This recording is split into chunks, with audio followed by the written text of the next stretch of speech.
রাত তখন 2টা। বাইরে প্রচণ্ড বৃষ্টি হচ্ছিল, চারদিকে বজ্রপাতের শব্দ। সাব্বির একা তার অন্ধকার রুমে বসে ফ্রি ফায়ার খেলছিল। বাসার সবাই ঘুমিয়ে গেছে, শুধু তার ফোনের স্ক্রিনের আলো পুরো রুমে জ্বলছিল।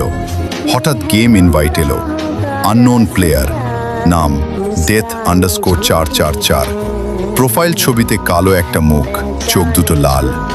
সাব্বির ভাবলো কেউ মজা করছে, সে অ্যাকসেপ্ট করে দিল। গেম শুরু হলো, কিন্তু অদ্ভুত ব্যাপার, death_444 কোনো গান ছাড়াই এনিমি মেরে ফেলছিল। সে যেখানে যেত সেখানে সবাই হঠাৎ নক হয়ে যেত।